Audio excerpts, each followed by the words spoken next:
family gathering to attend the wedding between Princess Anne's son Peter and Harriet Sperling. The royals turned out in full force as King Charles's nephew, Peter Phillips. A devastated Prince Harry absent from the royal wedding. But do you think they were invited? I don't believe so. Really? Gosh. I'm surprised because they were really close as cousins. You know, they grow up together. They were at... Yeah, I mean, my sources are telling me that his feelings were hurt.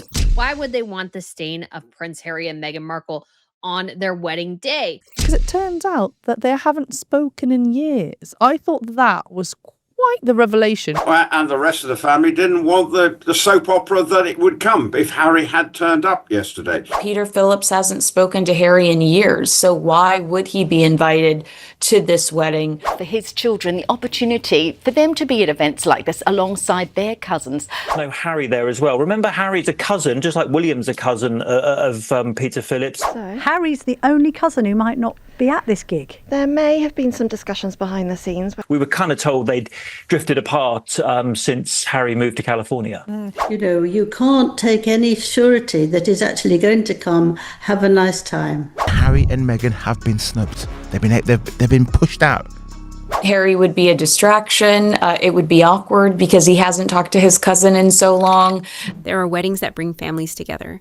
And then there are weddings that expose exactly where the fault lines run. On June 6th, 2026, Peter Phillips, Queen Elizabeth's eldest grandchild, married Harriet Sperling at All Saints Church in Kemble, Cirencester. It was described as a private family occasion, intimate, joyful, a rare piece of good news for the House of Windsor. But one name was missing from the guest list. And the moment that absence was confirmed, royal editor Emily Nash said something that stopped people cold. She said it comes down to interpersonal relationships. And then she explained exactly what that means and what it reveals about where Harry now stands. If you want more deep dives like this, make sure to subscribe to Royal Archives. Emily Nash is not a commentator who trades in rumor. She is the royal editor at Hello Magazine. She was inside Westminster Abbey for Queen Elizabeth's funeral. She was inside Westminster Abbey for King Charles's coronation. She has traveled with the royal family across 5 continents, covering 4 royal weddings and 10 royal births. When Nash speaks, she is drawing on access that very few journalists possess. So when she sat down with Page 6 and explained why Prince Harry was not at his cousin's wedding, the first major royal family gathering he has been excluded from, it was worth listening carefully. The wedding itself had been announced months earlier. Peter Phillips and Harriet Sperling had set their date in the spring of 2026, with an official statement confirming that their Majesties, the King and Queen and the Prince and Princess of Wales, had all been personally informed. The guest list read like a who's who of the extended Windsor family: William and Catherine, King Charles, Zara and Mike Tindall, Princess Beatrice, Princess Eugenie, a blended modern gathering of royals and relatives. Harry was not there. Neither was Meghan. Nash described the wedding as reflecting a much more modern face of the royal family.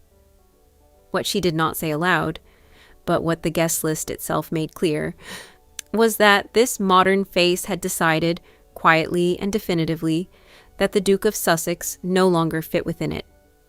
To understand what this moment meant, you have to go back 5 years. April 17th, 2021. Prince Philip's funeral at Windsor Castle. The whole world was watching the funeral procession, looking for one thing. What would happen when William and Harry walked together for the first time in over a year? The answer came in a detail that was quietly arranged by Buckingham Palace days before the service. William and Harry would not walk side by side. Between them, placed deliberately, walked their cousin, Peter Phillips. He was 43 years old, calm, measured, dressed in black, and for the duration of that procession, he held the line between 2 brothers who were barely speaking. Nash later recalled that moment with precision. She said Peter was positioned between the 2 warring brothers, that he was put right in the middle as the older cousin, and that it must have been a really difficult moment for him. It was. Reports from that day confirmed that the seating arrangement inside the chapel also kept the brothers apart, with William seated next to Peter and Harry seated at a distance on the other side. Aides were described as walking on eggshells in the days beforehand. The question of how the reunion would unfold had been the subject of intense palace planning. Peter handled it with the same quiet composure he always has. He walked between them. He said nothing publicly. He simply did what the family needed him to do. There was a moment during the procession, caught on camera, watched by millions, where Peter fell back slightly, allowing William and Harry to draw level for just a few steps. A small gesture. Deliberate or not, it read as an act of quiet hope, that even in the worst of it, the two brothers might find their way back to something. Inside the chapel, they sat opposite each other across the aisle. 30 people in total were permitted inside due to COVID restrictions. The Queen sat alone in her pew, masked, composure intact. The image of her sitting alone became one of the defining photographs of her reign. Afterwards, and this matters, William and Harry did speak.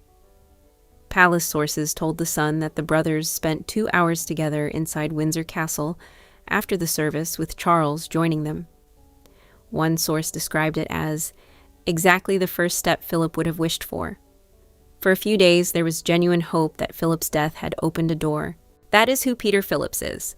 Nash described him as very loyal and very protective, someone who has been a very good sounding board to William over the years. He is not a working royal. He holds no title. He lives on his mother's Gatcombe Park estate in Gloucestershire and works as a businessman. But inside the family, his position is significant precisely because he stands apart from the drama. He is the cousin you call when you need someone who is not playing an angle. For years, that role as a buffer kept Peter connected to both brothers. He was the cousin who could move between them without choosing a side. Then came Spare. Harry's memoir, published in January 2023, did not spare the extended family either. Palace insiders and commentators noted that the level of private detail in the book about internal conversations, emotional confrontations, family gatherings that were never meant to be public, created a new kind of damage, not just to Harry's relationships with William and Charles, but to the broader fabric of trust within the family circle. It is one thing to fall out with your brother. That happens in families everywhere. It is another thing entirely to write about it in a book read by millions, to describe physical altercations, to name names, to place private conversations on the public record permanently. For cousins who had stayed carefully neutral, who had managed to maintain warmth with both sides of the divide, Spare presented a problem. Remaining close to Harry after the book meant, in some eyes, endorsing what was in it. And Peter Phillips, a man described by Nash as deeply loyal to William, was not going to do that. Nash pointed to Spare and the Sussexes' Netflix docuseries when explaining the deepening distance between Harry and those he grew up with. She said that a lot of water has gone under the bridge since 2021 and that these projects had been further sources of strain. The effect on Harry's relationship with Peter was gradual, not a single rupture, but a slow withdrawal. Phone calls that stopped, messages that went unanswered. Nash was direct about what she had been told. Peter and Harry had not spoken for several years. No dramatic falling out, as far as anyone knew, just a silence that grew into distance, and distance that became absence. By the time Peter sat down to finalize his wedding guest list in early 2026, Harry's name was simply not on it. Nash described it plainly. It has been a natural cooling off, and he wasn't invited as a result. And yet, the question that circulated across royal coverage in the days after the announcement was not just about Peter and Harry.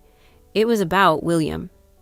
Many observers noted that Peter's closeness to William, his role as sounding board, as loyal cousin, as the man who walked between the brothers at Philip's funeral precisely because William had asked not to walk beside Harry, made it difficult to separate the two things. If Peter is deeply loyal to William, and if William and Harry's relationship has continued to deteriorate, then Harry's exclusion from the wedding was not just about fading friendship, it was a signal of something larger. Harry reportedly believes exactly that. A source told the Examiner that the Duke of Sussex sees William's closeness to Peter as a possible factor in what happened. The suggestion being that he would not have been left off the list without some form of influence, or at least without William's quiet approval. Nash did not confirm that framing, but she did say something revealing about why the decision made sense from Peter's perspective. She said that had both brothers attended, the wedding would have become the focal point for ongoing tensions. That would have become the absolute focal point for Peter and Harriet's special day, she said, and there have been enough distractions from the good things about the royal family over the past year. So Peter made a choice, a quiet one, and Nash called it smart. What the guest list also revealed, and this is where the story becomes something more than a headline, is that the extended Windsor family appears to be drawing a sharper distinction than ever before. Beatrice and Eugenie were there. This is worth noting. Their mother, Sarah Ferguson, was not, but the two princesses themselves attended, and Nash said their presence sent a message of its own, that there is still a place for them within the family. That line, still a place for them within the family, was intended for Beatrice and Eugenie, but it reverberated elsewhere. Because for Harry, the corresponding message was the opposite. He is Queen Elizabeth's grandchild. He grew up in these rooms at these events, walking behind these coffins and sitting in these chapels. He walked beside Peter Phillips at the funeral of his grandfather, the man who helped shape what the royal family is. He has been at every major gathering this family has held for 30 years, and now, for a private family wedding at a church in the Cotswolds, he was not invited. Nash described the wedding as reflecting a much more modern face of the royal family. Modern, in this context, means something specific. It means blended families, NHS nurses marrying the Queen's eldest grandson, teenagers making their royal debut at Easter church services. Harriet Sperling's daughter, Georgina, walked out of Easter service at Windsor Castle in April 2026, alongside Peter's daughters Savannah and Isla. 3 girls in coordinated blue, stepping into the royal orbit quietly and without fuss. It means warmth and openness and a quiet shedding of formality. Peter's own story carries that spirit. He is the eldest of Queen Elizabeth's grandchildren, born in 1977. At birth, he was 5th in line to the throne. His mother, Princess Anne, was offered a royal title for him by the Queen. Anne declined. It was a deliberate choice, one Anne has never publicly regretted.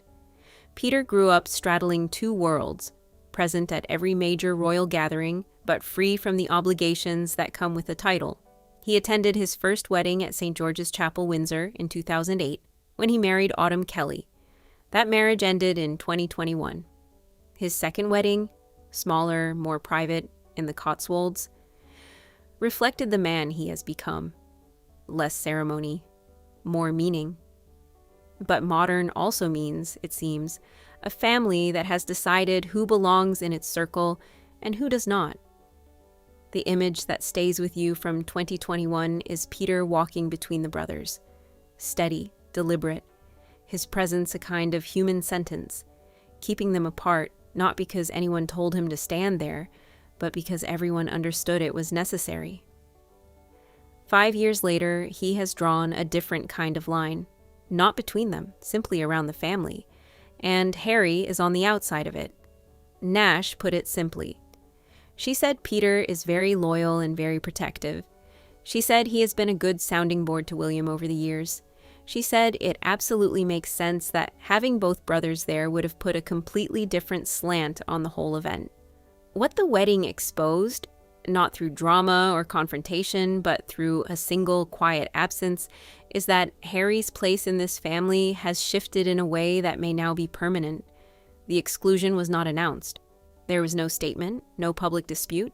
There was simply a guest list and a name that was not on it. Queen Elizabeth spent her final years watching the fracture between her grandsons deepen. Those who knew her well understood that the rift caused her genuine private pain. Not the kind she would express publicly, but the kind that surfaced in carefully worded statements and deliberate gestures toward reconciliation that never quite took hold. She had hoped, people close to her said, that Philip's death might bring the brothers back together. For a brief moment in April 2021, it seemed it might. The two brothers were seen walking and talking after the service.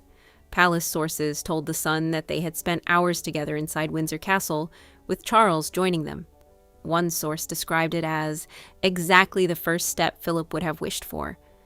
That step led nowhere. And now, in the summer of 2026, Peter Phillips stood before an altar in the Cotswolds, and the younger of his two royal cousins was not in the room. For the family, this wedding was something they had not had in a long time, a private celebration, a day free from the weight of institutional responsibility and public scrutiny. Nash said she hoped they could just have this one day to come together and celebrate someone's happy news for a change. That wish, for one ordinary, joyful family day, says everything about what the last several years have cost the House of Windsor, and the fact that achieving that day required Harry's absence says something too. What remains unresolved is not whether Harry was excluded. He was. What remains unresolved is whether this marks a final settling of the family's new shape, or simply the latest chapter in a rift that has been 5 years in the making and shows no sign of closing.